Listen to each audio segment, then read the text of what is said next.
제30강 행정상 손실보상 1. 손실보상 청구권의 요건. 손실보상은 적법한 공권력의 행사로 인한 손해의 전보제도이다.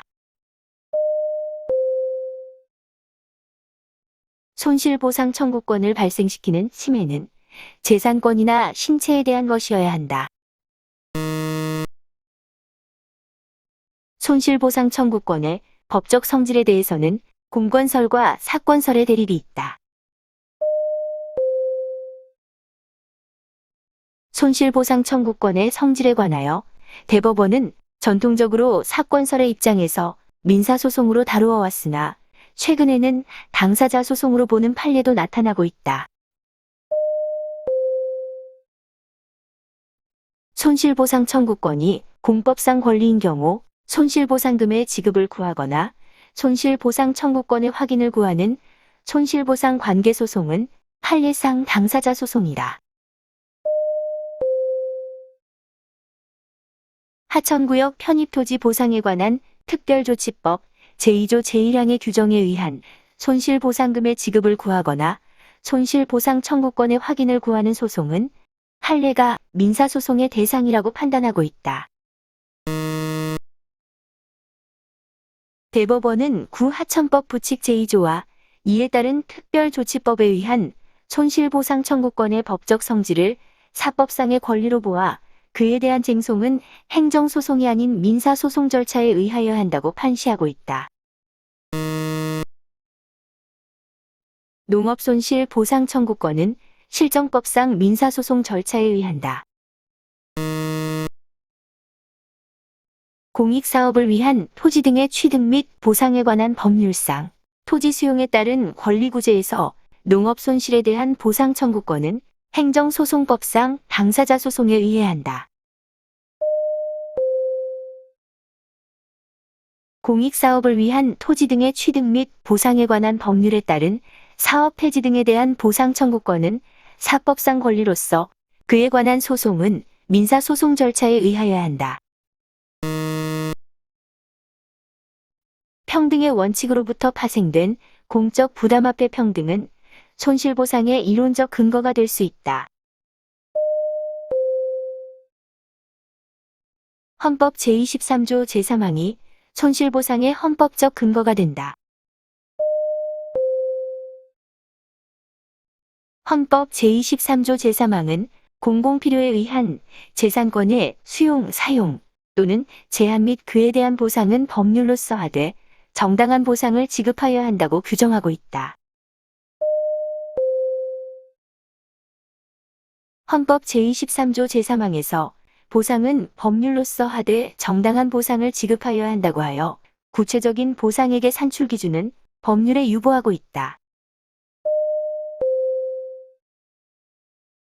헌법은 보상 청구권의 근거뿐만 아니라 보상의 기준과 방법에 관해서도 법률에 유보하고 있다. 헌법 제23조 제3항을 불가분조항으로 볼 경우 보상 규정을 두지 아니한 수용 법률은 헌법 위반이 된다.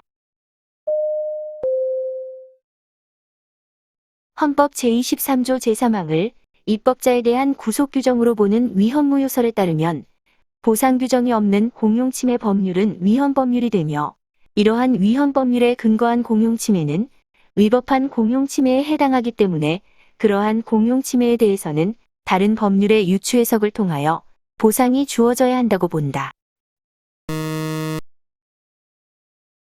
헌법 제23조 제3항을 국민에 대한 직접적인 효력이 있는 규정으로 보는 견해는 동조항의 재산권의 수용, 사용, 제한 규정과 보상 규정을 불가분조항으로 본다. 손실보상 규정의 흠결 시 권리구제에 대해 대법원은 일관되게 위헌무효설을 따르고 있다.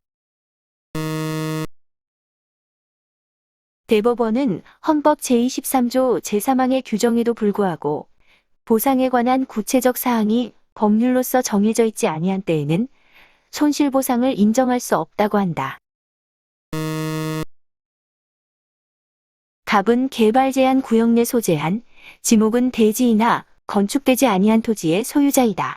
갑은 당의 토지가 개발 제한 구역으로 지정됨으로써 건축을 할 수 없게 되어 사용 및 수익이 불가능하게 되었다. 위 사례의 경우 대법원의 판례 이론에 의할 경우 법률에 손실보상에 관한 규정이 없는 때에도 관련 법률의 유추 해석 등을 통하여 갑에게 손실보상이 주어질 수 있다. 손실보상에 관한 일반법으로 손실보상법이 있다.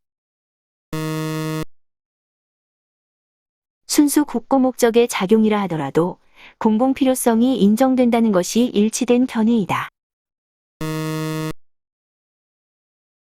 헌법재판소는 헌법 제23조 제3항의 공공필요는 국민의 재산권을 그 의사에 반하여 강제적으로라도 취득해야 할 공익적 필요성을 의미하고 이 요건 중 공익성은 기본권 일반의 제한 사유인 공공복리보다 좁은 것으로 보고 있다. 민간기업을 토지 수용의 주체로 정한 법률 조항도 헌법 제23조 제3항에서 정한 공공필요를 충족하면 헌법에 위반되지 아니한다. 헌법재판소는 산업입지 및 개발에 관한 법률에서 민간기업에게 산업단지 개발 사업에 필요한 토지 등을 수용할 수 있도록 규정한 조항이 헌법 제23조 제3항에 위반되지 않는다고 판시하였다. 국가 등의 공적기관이 직접 수용의 주체가 되는 것이든 그러한 공적기관의 최종적인 허구 판단과 승인 결정하에 민간기업이 수용의 주체가 되는 것이든 양자 사이에 공공필요에 대한 판단과 수용의 범위에 있어서 본질적인 차이가 있는 것은 아니다. 우리 헌법상 수용의 주체를 국가로 한정하고 있지 않으므로 민간기업도 수용의 주체가 될 수 있다. 사업 시행자가 사인인 경우에는 공익의 우월성이 인정되는 것 외에 그 사업 시행으로 획득할 수 있는 공익이 현저히 해태되지 아니하도록 보장하는 제도적 규율도 갖추어져 있어야 한다. 특허권을 수용한 경우에도 손실보상의 원인이 된다. 손실보상 청구권을 공권으로 보게 되면 손실보상 청구권을 발생시키는 침해의 대상이 되는 재산권에는 공법상의 권리만이 포함될 뿐 사법상의 권리는 포함되지 않는다. 정당한 어업 허가를 받고 공유 수면 매립 사업지구 내에서 허가업에 종사하고 있던 어민들에 대하여 손실보상을 할 의무가 있는 사업 시행자가 손실보상義務를 이행하지 아니한 채 공유 수면 매립 공사를 시행함으로써 실질적이고 현실적인 침해를 가한 때에는 불법 행위를 구성하는 것이고 이 경우 허가업자들이 입게 되는 손해는 그 손실보상금 상당액이다.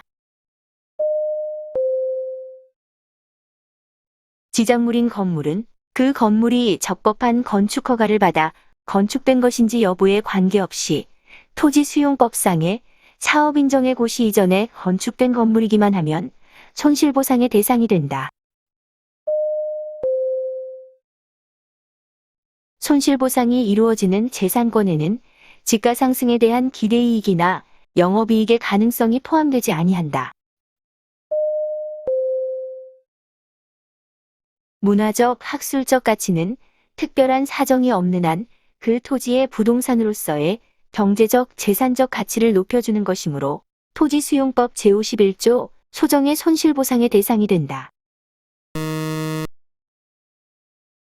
손실보상은 원칙적으로 재산, 생명, 신체의 침해에 대한 보상이다. 재산권의 수용, 사용, 제한은 법률로서 하여야 하고 이 법률에 법률 종속 명령이나 조례는 포함되지 아니한다.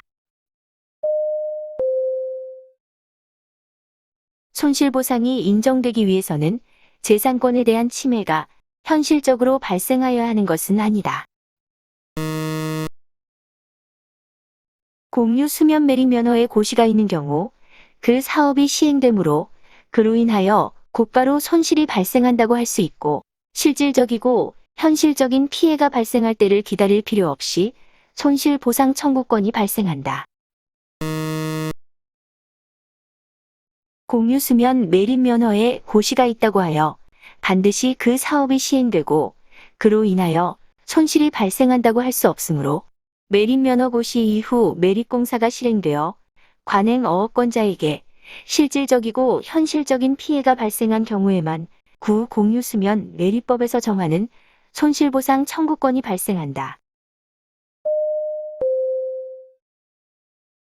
공익사업의 시행으로 토석채 취허가를 연장받지 못한 경우 그로 인한 손실은 적법한 공권력의 행사로 가하여진 재산상의 특별한 희생으로서 손실보상의 대상이 된다.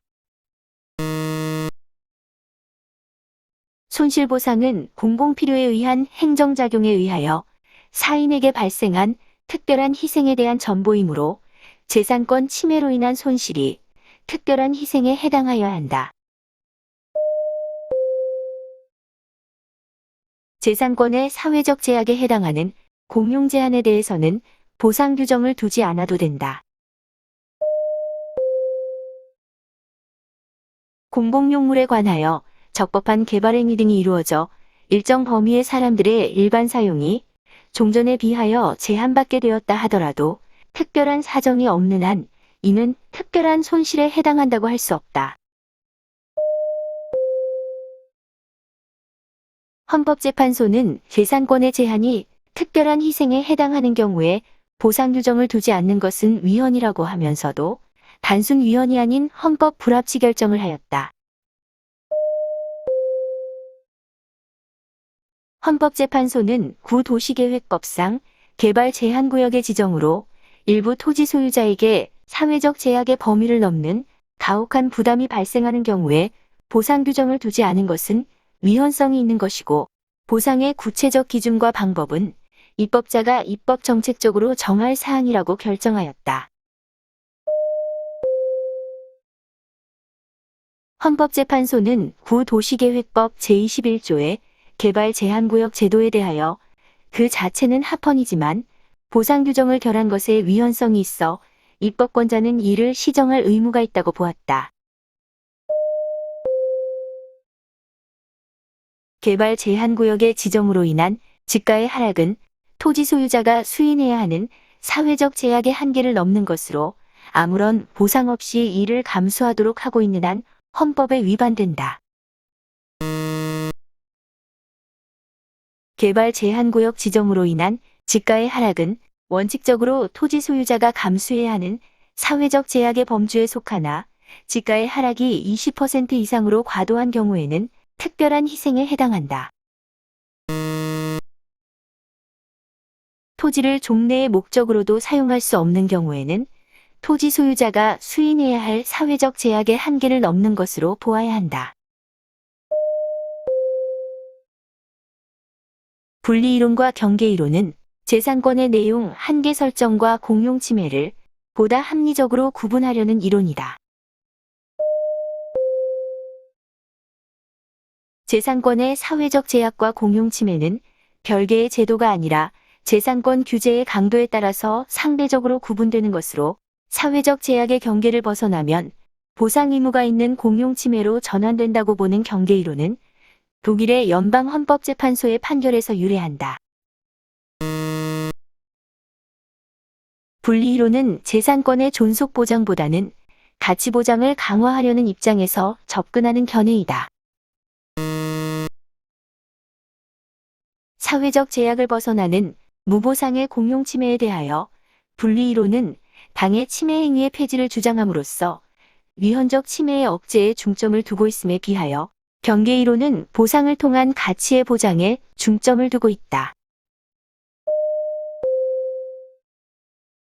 구독과 좋아요를 눌러주세요.